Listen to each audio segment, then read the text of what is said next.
ओम शांति। आज के अव्यक्तवाणी 16/6/1972। हर्षित रहना ही ब्राह्मण जीवन का विशेष संस्कार है। বলছে আমরা হচ্ছি ব্রাহ্মণ, আমাদের এই জীবনের বিশেষ সংস্কার হলো সবসময় হাসি খুশি থাকা বা আনন্দে থাকা। বা বলছেন सदा हर्षित रहने के लिए कौन सी सहज युक्ति है। আমরা যদি সর্বদা আনন্দে থাকতে চাই তাহলে তার জন্য কোন সহজ যুক্তি রয়েছে।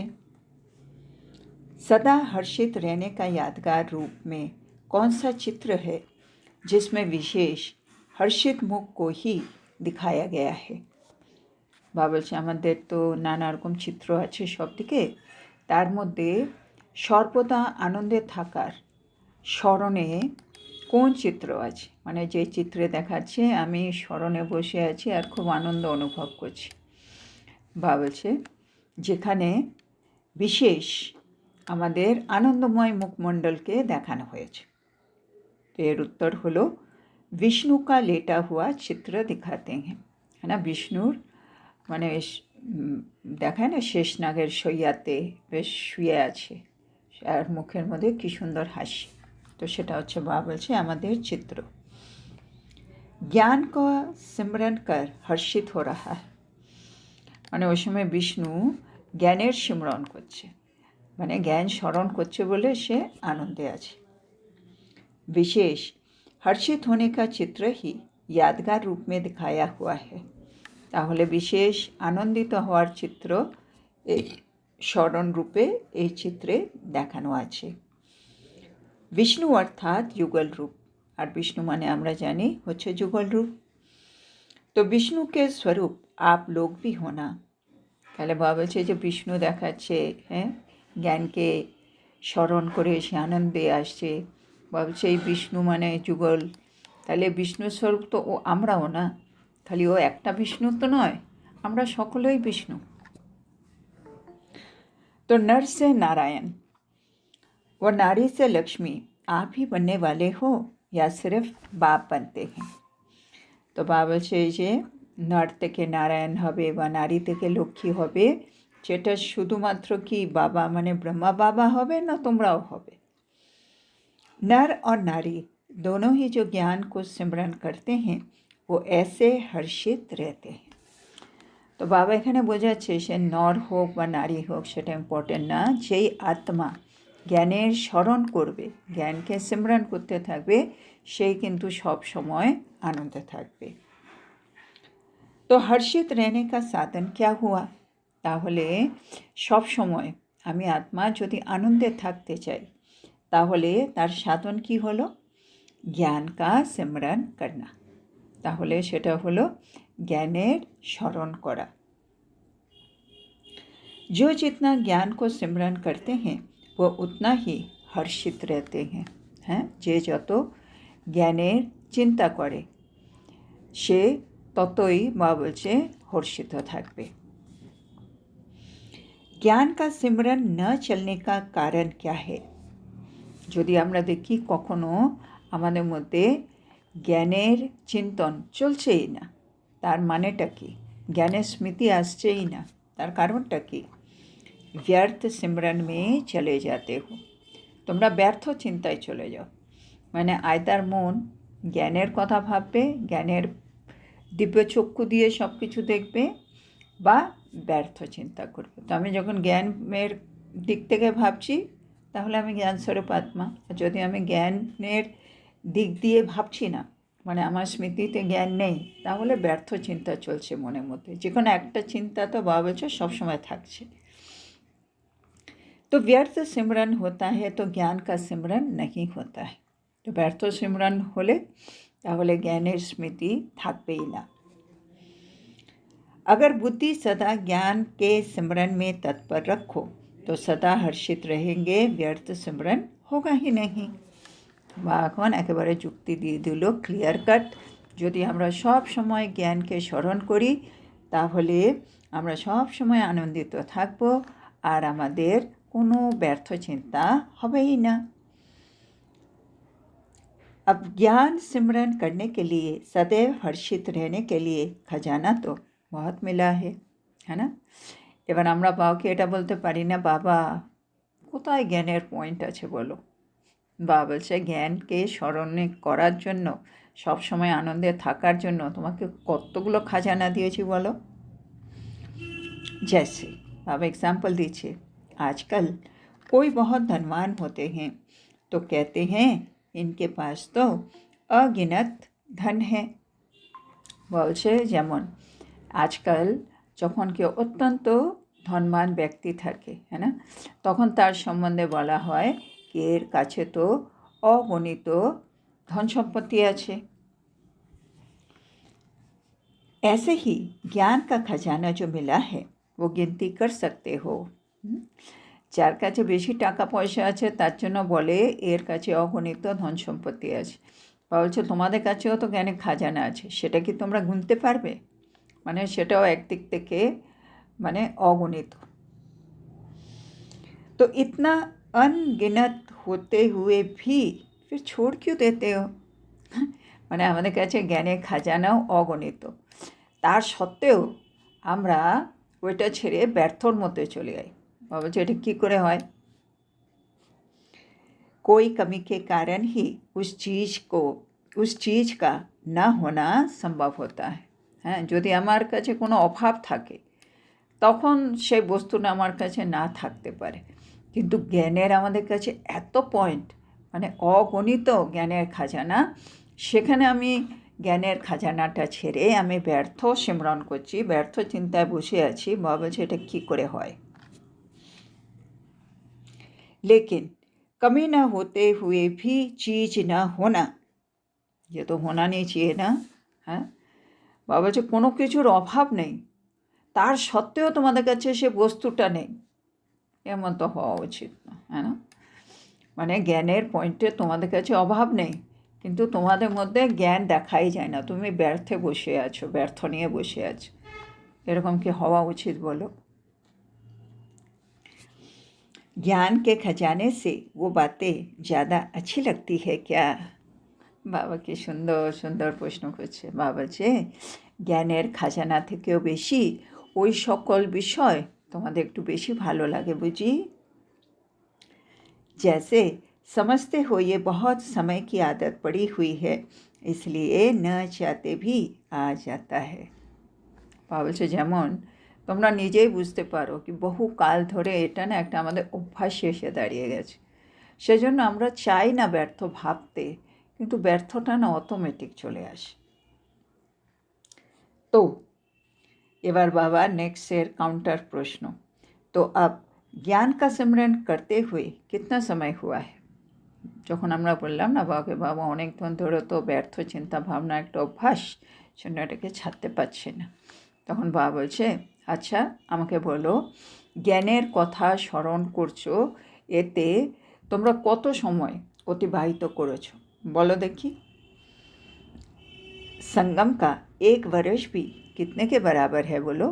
বলছে সঙ্গম যুগের একটি বছরও বলো তো কত সময়ের সমান?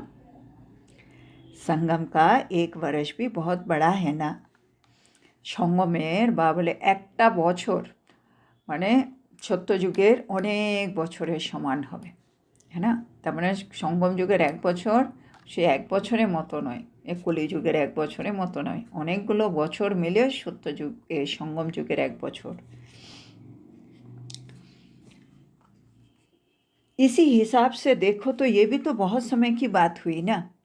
বা কত সুন্দর বোঝাচ্ছে। তাহলে এইভাবে তুমি যদি গোনো তাহলে দেখা যাবে আমরা জ্ঞানের মধ্যেও কিন্তু অনেকটা সময় কাটিয়ে দিয়েছি, তাই না? মানে জ্ঞানের মধ্যে আমি ধরো 5 বছর থেকে জ্ঞানে আছি, সেটা 5 বছর নয়, কিন্তু সেটা এক একটা বছর অনেক বছরের সমান। তার মানে আমি হয়তো 20, 25, 30 বছর ধরে জ্ঞানে আছি, এরকম হয়ে যাবে যদি আমরা সঙ্গম যুগে এক বছরের সাথে ওই বছরগুলো হিসেব করি। তাহলে আমি বাবাকে এটা বলতে পারছি না বাবা ব্যর্থ সংকল্প আমি অনেক দিন ধরে প্র্যাকটিসে আছি বলে করছি। বাবা বলতে চাইছেন জ্ঞানেও তোমরা অনেক বছর ধরে আছো, সেজন্য এই যুক্তিটা আমাদের খাটে না। जैसे এবার बाबा बोलते जैसे वो बहुत समय के संस्कार होने के कारण न चाहते भी स्मृति में आ जाते हैं, तो ये भी बहुत समय की स्मृति ন্যাচুরাল क्यों नहीं रहती है। বাবা বলছে তাইলে সুতরাং বলো ওই সংস্কারটা বহু সময়ের বলে তোমরা না চাইলে ওটা মনে পড়ে যাচ্ছে, সেইভাবেই এই বহু সময়ের স্মৃতিটাও তোমাদের ন্যাচুরাল এতদিনে হলো না কেন। जो नई बात और ताज़ी बात होती है वो तो और ही ज़्यादा स्मृति में रहनी चाहिए, क्योंकि प्रेजेंट है ना। বাবা যে সব জিনিসগুলো আমাদের জীবনে নতুন কথা, তাজা বিষয়, বাবা সেগুলো তো আরও বেশি করে মনে রাখা উচিত। কেন? কেন সেটা প্রেজেন্ট না, বর্তমানে চলছে না। ও তো ফির ভি পাস্ট হো গিয়া না, মানে ব্যর্থ তো আমরা দ্বাপর যুগ থেকে করে করে আসছি, সেটা তো অনেকটা পুরনো হয়ে গেছে। আর এখন এই মুহূর্তে আমরা সঙ্গম যুগে জ্ঞান নিয়ে জ্ঞানের সিমরন করছি, জ্ঞানের মধ্যে ডুবে আছি। তাহলে আমাদের এই মুহূর্তে জ্ঞানটা বেশি মনে থাকার কথা ব্যর্থ থেকে। কেননা ज्ञान होच्छे प्रेजेंट और व्यर्थ होच्छे पास्ट। तो ये प्रेजेंट की बात है, फिर पास्ट क्यों याद आता है। तो बाबा এখন এটা হচ্ছে প্রেজেন্ট, জ্ঞান মানে প্রেজেন্ট চলছে, আর সেখানে তোমার পাস্টের কথা কেন মনে আসে। जब पास्ट याद आता है तो पास्ट के साथ साथ ये भी याद आता है कि इससे प्राप्ति क्या होगी।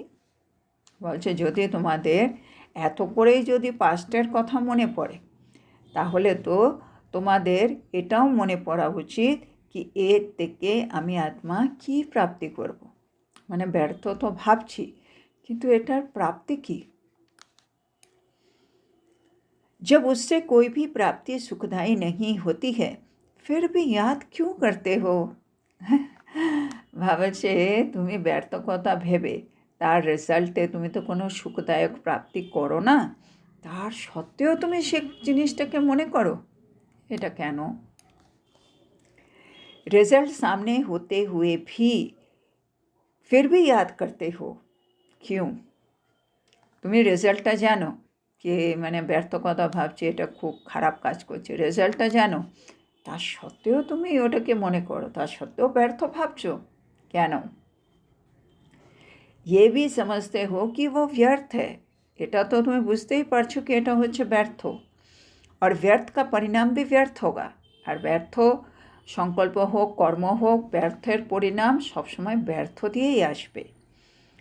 तो व्यर्थ परिणाम समझते भी फिर प्रैक्टिकल में आते हो, इसको क्या कहा जाएगा। हाँ বাবা আমাদেরকে একেবারে চেপে ধরেছে আজকে।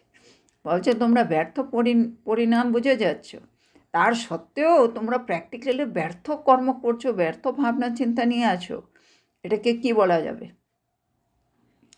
বাবা ওটার নাম দিচ্ছে নির্বলতা। মানে আমি নির্বল আত্মা, আমি সব কিছু জেনেও কিছুই করতে পারছি না, निर्बल। समझते हुए भी कर ना पावे, इसको कहा जाता है निर्बलता। মানে বুঝেও আমি বুঝতে পারছি, বুঝেছি আমি, তার সত্ত্বেও আমি করতে পারছি না, তার মানে আমি আত্মা নির্বল। अब तक निर्बल हो क्या। এবার নেক্সট প্রশ্ন, এখনো পর্যন্ত তুমি কি নির্বলই আছো।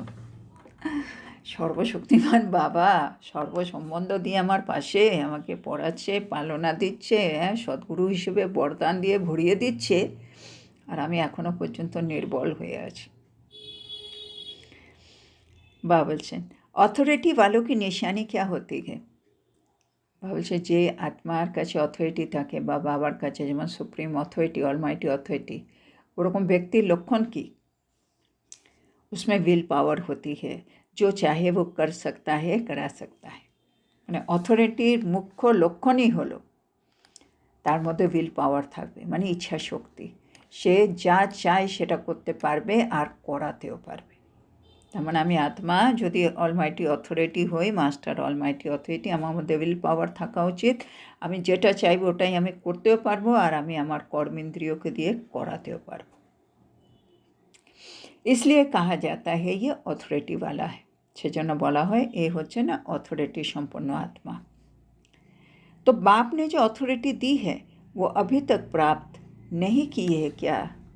বাবা এখন প্রশ্ন করছে, তো বাবা তো তোমাদেরকে একটা অথরিটি দিয়েছে, তাহলে তোমরা কি এখনও সে অথরিটিটা পাওনি নাকি? হ্যাঁ, বাবা আমাদেরকে বললেন বাবা সর্বশক্তিমান, তোমরা হচ্ছে মাস্টার সর্বশক্তিমান। তা আমি কি এখনও মানে পাইনি কি আমি মাস্টার সর্বশক্তিমান, যে আমি এখনও শক্তিগুলো ব্যবহার করতে পারছি না? তা এখনও কি তোমরা পাওনি? মাস্টার অলমাইটি অথরিটি হো। বাবাজি হচ্ছে তোমরা কি মাস্টার অলমাইটি অথরিটি হয়েছ? অলমাইটি অর্থাৎ सर्वशक्तिमान। অলমাইটি মানেই হচ্ছে সর্বশক্তিমান।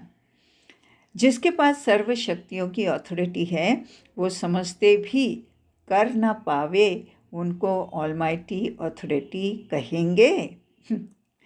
বাবা সে অলমাইটি মানে সর্বশক্তিমান, আর যার কাছে সর্বশক্তির অথরিটি আছে, হ্যাঁ, সে যদি ইচ্ছে করছে করি কিন্তু তারপরেও করতে পারছে না, সেরকম আত্মাকে কি অলমাইটি অথরিটি বলা যাবে? ये भूल जाते हो कि मैं कौन हूँ। বাবা বলছে এর মেন কারণটা কি হচ্ছে, তোমরা ভুলে যাও আমি কে। ये तो स्वयं की पोजीशन है ना, মানে আমি কে। বাবা বলছে তোমরা যে অলমাইটি অথরিটি সেটা তোমরা ভুলে যাচ্ছ, তার মানে তুমি নিজের পজিশনকেই ভুলে যাচ্ছ। তো কি আপনি আপকে ভুল যাতে হো, তার মানে কি আমি ধরে নেব কি তোমরা নিজেকে ভুলে যাও, कि তোমরা মাস্টার অলমাইটি অথরিটি, তুমি নিজের পজিশনটা ভুলে যাও, আমি এটা ধরবো? বাবা বলছেন असली को भूल के नकली में आ जाते हो। মানে আমি অলমাইটি অথরিটি এটা ভুলে গিয়ে আমি নকল মানে আমি ব্যর্থ আর এইসবে চলে আসি, মানে আমার মধ্যে কোনো শক্তি নেই, সমর্থ নেই, আমি নির্বল আত্মা, এরকম ভেবে আমি নকল দিকে চলে যাই, মানে ব্যর্থর দিকে চলে গেলাম। তো আসলটা ভুলে নকলের দিকে যাচ্ছি। जैसे अब एग्जाम्पल, जैसे आजकल अपनी सूरत को भी नकली बनाने का फैशन है। ভাবলে এখন আজকাল সবাই নিজের মুখকেও নকল করা ফ্যাশন করে, হ্যাঁ না, মানে এতটা সুন্দর দেখতে নয় কিন্তু এমন মেকআপ করেছে বোঝাই যাচ্ছে না, মনে হচ্ছে একেবারে বিশ্ব সুন্দরী। তার মানে নিজের মুখকেও ফ্যাশন করে একেবারে অন্য রূপ করে দেয়। कोई ना कोई श्रृंगार करते हैं जिसमें असलियत छिप जाती है। ভাবছে কোনো না কোনোভাবে ওরা সাজসজ্জা করে যেন তাদের নিজস্ব যে বাস্তবিক যে চেহারা আছে সেটা তারা ঢেকে দেয়। और इसको कहा जाता है आर्टिफिशियल आसुरी संस्कार। আর এটাকে বলছে বলা হয় আর্টিফিশিয়াল আসুরি সংস্কার বা আর্টিফিশিয়াল আসুরিক সজ্জা। যখন আমি আমার বাস্তবিক রূপটা না দেখিয়ে একটা সুন্দর একটা রূপ নিয়ে পুরো বিশ্বের সামনে আছি, তাই না, বাস্তবিকটা ঢাকা পড়েছে। असल में भारतवासी फिर भी सभी धर्मों की आत्माओं की तुलना में सतोगुणी है। বলছে প্রকৃতপক্ষে দেখতে গেলে ভারতবাসীরা কিন্তু অন্য সমস্ত ধর্মের আত্মাদের তুলনায় কিন্তু শতগুণী আত্মা। लेकिन अपना नकली रूप बनाकर आर्टिफिशियल एक्ट और श्रृंगार कर दिन प्रतिदिन अपने को असुर बनाते जा रहे हैं। বলছে ভারতবাসী হচ্ছে অন্য ধর্মের আত্মার তুলনায় শতগুণী, কিন্তু তারা নিজের নকল রূপ তৈরি করে আর্টিফিশিয়াল অ্যাক্ট করছে আর সাজসজ্জা করছে আর নিজেকে দিনের পর দিন অসুর করে তুলছে। आप तो असलियत को नहीं भूले हो ना। ভাবছে এটা পৃথিবীর লোকে করছে, তোমরা তো নিজস্ব বাস্তবিকতা ভুলে যাওনি, তাই তো। असलियत को भूलने से ही आसुरी संस्कार आते हैं। মানে আমার মধ্যে আসুরি সংস্কার কিভাবে জাগ্রত হয়ে যাবে, যখন আমি আত্মা আমারই প্রকৃত স্বরূপকে ভুলে যাব। আমি কে, কোথা থেকে এসেছি, আমার কি কর্তব্য, এই প্রকৃত স্বরূপ ভুলে গেলেই আমার মধ্যে আসুরি সংস্কার জাগৃত হয়ে যাবে। लौकिक रूप में भी जो पावरफुल बहुत होता है उसके आगे जाने पर कोई हिम्मत नहीं रखता है।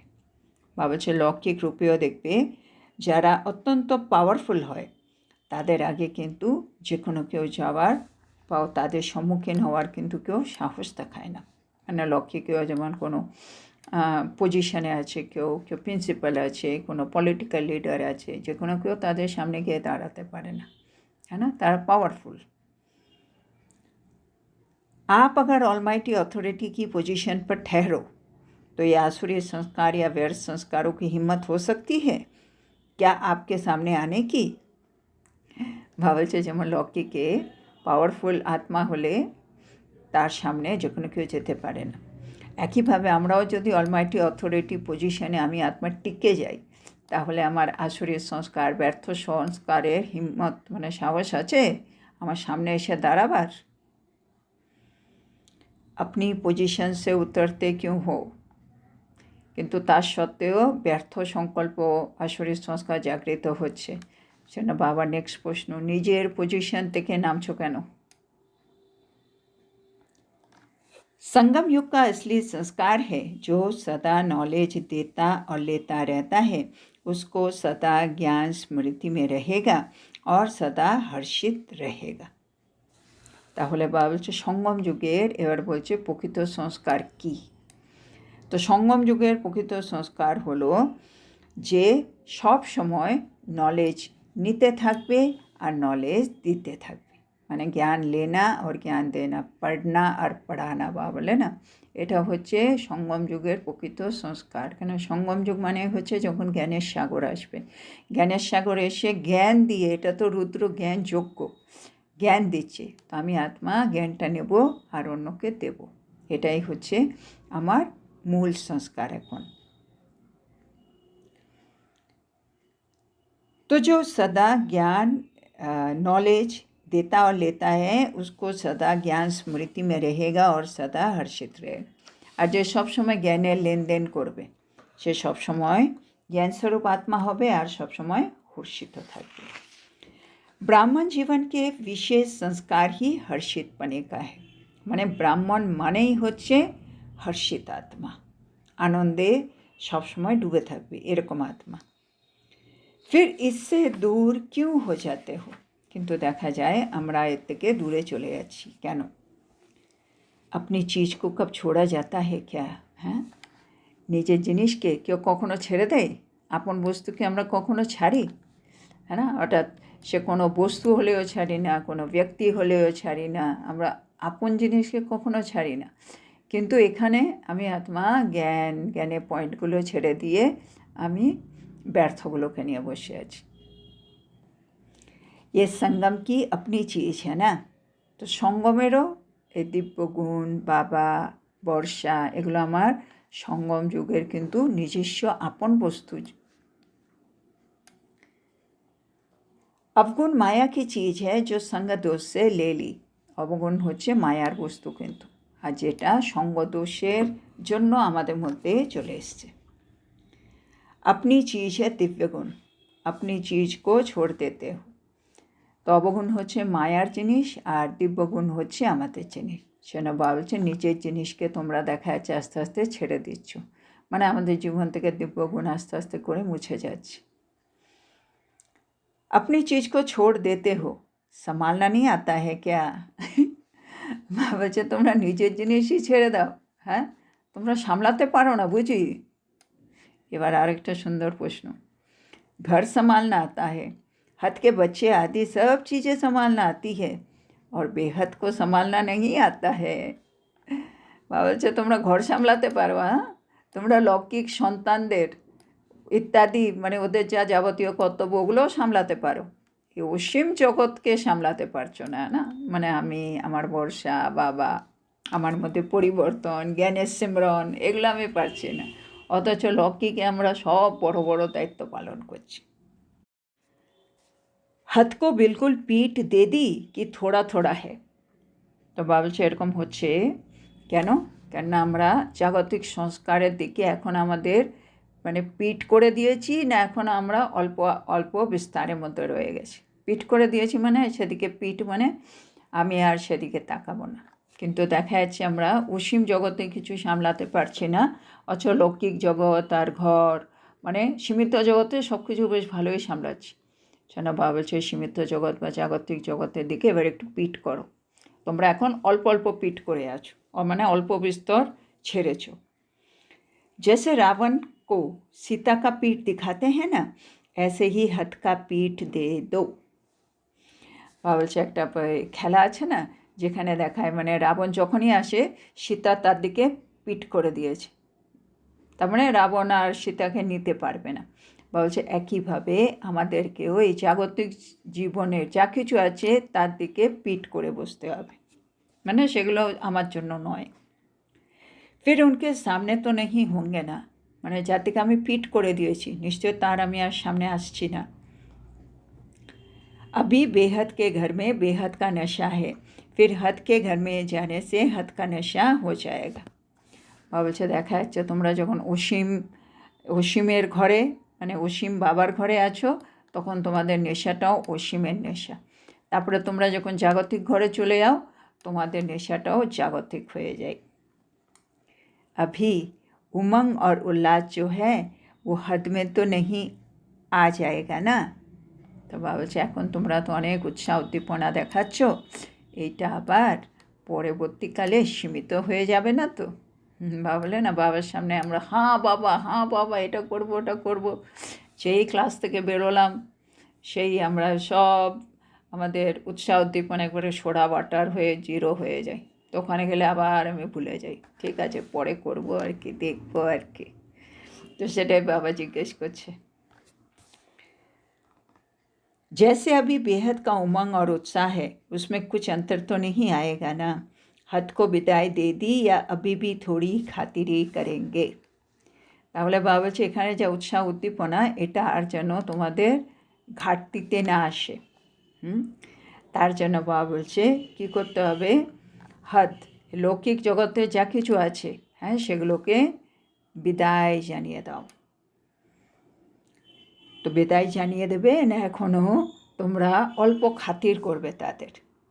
বাবা বললেন না মায়া এলে একটা হয় মায়াকে আমরা গেট থেকে তাড়িয়ে দেবো, একটা হয় মায়া ঢুকে এসে বসে যাবে তখন আমরা তাড়িয়ে দেবো, আর একটা হয় মায়া বসেছে আমরা ওর আবার একটু খাতিরই করছি, হ্যাঁ চা খাওয়াচ্ছি তারপরে পাঠিয়ে দিচ্ছি।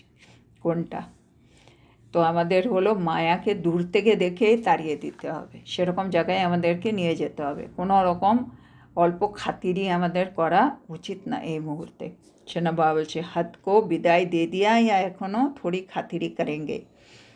समझना चाहिए ये अलौकिक जन्म किसके प्रति है। বলছে তোমাদের বোঝা উচিত এটা তোমাদের অলৌকিক জন্ম, এই অলৌকিক জন্মটা কার জন্য হয়েছে? কোনো একটা কারণে তো বাবা আমাকে অ্যাডপ্ট করেছে এতগুলো আত্মার মধ্যে থেকে বেছে, কোটমে কই কেন? हद के कार्य के प्रति है क्या, মানে ভগবান আমাকে অলৌকিক জন্ম দিয়েছে সীমাবদ্ধ বা এই জাগতিক জীবনের বা জাগতিক জগতের কাজের জন্য নাকি? মানে বেহাদে বাবা আমাকে বেহাদের কাজের জন্য চুজ করেছে নাকি হদ কা কাজ, আমি ওই সংসারের কাজের মধ্যে ডুবে আছি। अलौकिक जन्म क्यों लिया, अलौकिक जन्म কেন নিয়েছো? जिस कार्य अर्थ अलौकिक जन्म लिया है वो कार्य नहीं किया तो क्या किया। হ্যাঁ এটাও একটা সুন্দর প্রশ্ন। যে কাজের জন্য হ্যাঁ বেহাদের বাবা শিব বাবা আমাকে এই অলৌকিক জন্ম দিয়েছে, আমি যদি অলৌকিক জন্ম নেওয়ার পরে সেই কাজটাই না করি তাহলে আর কি করলাম? মানে যার জন্য আমার জন্ম, দেখায় না ভক্তি মার্গে এক একটা অবতার আসে, অবতার আসেই কোনো একটা নির্দিষ্ট ওর একটা কাজ আছে, হ্যাঁ না, একে হত্যা করবে বা কোনো একটা অসুরকে মারবে বা কোনো একটা পরিবর্তন করবে। ও অবতার জন্ম নিল কিন্তু ও নিজের কাজটাই করলো না, বাকি সাধারণ জীবন যাপন করে চলে গেল। বাবা বলে এটা হয় নাকি, এটা কি হলো তাহলে? আমাদেরও এখন অলৌকিক জন্ম, হ্যাঁ না, আমাদেরকে দেবতা হতে হবে, আমাদের পুরো সংসারে আত্মাকে মুক্তি দিতে হবে, বাবার পরিচয় দিতে হবে, আমাদেরকে কলিযুগকে সত্যযুগ বানাতে হবে, এগুলো আমাদের অনেক দায়িত্ব আছে এখন। তো আমি সেই দিকে কিছু না করে আমি সাধারণভাবে এখনও জীবনযাপন করছি। তাহলে তুমি কি করলে? বাবা বলছে लोगों को कहते हो ना बाप के बच्चे होते, बाप का परिचय न जाना तो बच्चे ही कैसे। ভাবছো তোমরা যখন বাবার পরিচয় দাও তখন তোমরা লোককে কি বলো, এ কি মানে ভগবানের সন্তান হয়ে তোমরা ভগবানকেই চিনলে না, তোমরা কেমন সন্তান, এ তো তোমরাই তো বলো। ऐसे ही अपने से भी पूछो, এরকমই তুমি নিজেকে নিজে জিজ্ঞেস করো। बेहद के बाप के बेहद के बच्चे बन चुके हो मान चुके हो, जान चुके हो, फिर भी बेहद के कार्य में न आए तो अलौकिक जन्म क्या हुआ? নিজেকে নিজে প্রশ্ন করো, হ্যাঁ, কি করতে হবে? আমি অসীম পিতার অসীম সন্তান, আমি এটা জেনেছি, মেনেছি, কিন্তু আমি অসীমের কোনো কাজই করি না। তাহলে বাবা সে অলৌকিক জন্মটা কীরকম জন্ম হলো তাইলে? अलौकिक जन्म में ही लौकिक कार्य में लग जावे तो फायदा क्या? जन्म आमार अलौकिक और कर्म आमार लौकिक, तो भावलो ताहले की लाभ हलो? अपने जन्म और समय के महत्व को जानो, तब ही महान कर्तव्य करेंगे। बाबा चाइছেন আমি আমার জন্মটাকে বুঝি, এটা আমার অলৌকিক জন্ম, আর সময়টাকে বোঝো, এটা সঙ্গম যুগ চলে আছে, এক একটা সময়, এক এক সেকেন্ড, এক এক মিনিট বা এক এক বছর অনেক বছরের সমান। বাবা যে এই দুটো জিনিস যদি বুঝে যাও, নিজের জন্ম আর সময়ের মহত্ব, ইম্পর্টেন্স, তাহলে তুমি মহান কর্তব্য করতে পারবে। গ্যাসকে গুব্বারা नहीं বানো, হ্যাঁ, গ্যাসের বেলুন হয়ে যেও না। আরে বাপরে, বাবা আমাকে কত ভালো ভালো বলছে, সকালবেলা করে ফুলে গ্যাসের বেলুন হয়ে যেও না। वो बहुत अच्छा फूलता है और उड़ता है लेकिन टेम्परेरी है। ভাবছো গ্যাসের বেলুন ভালো, খুব ভালোভাবে ফুলে যায়, উড়ে যায়, কিন্তু ওটা না টেম্পোরারি, है ना, কিছুক্ষণের জন্য।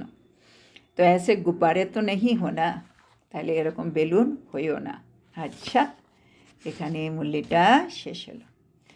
তাহলে আজকে বাবা এই মূল্যতে আমাদের অনেক অনেক সুন্দর সুন্দর প্রশ্ন করে আমাদের ভেতরে আমাদেরকে আজকে শেকিং করতে বলেছেন, হ্যাঁ না, আর বলেছেন আমাদেরকে এখন সবসময় হর্ষিত থাকতে হবে, কেননা ব্রাহ্মণ জীবনে বিশেষ সংস্কারই হচ্ছে হর্ষিত থাকা। তো আজকে এত সুন্দর শিক্ষার জন্য আমরা আমাদের প্রিয় শিব বাবাকে বলবো ধন্যবাদ বাবা, ধন্যবাদ। ওম শান্তি।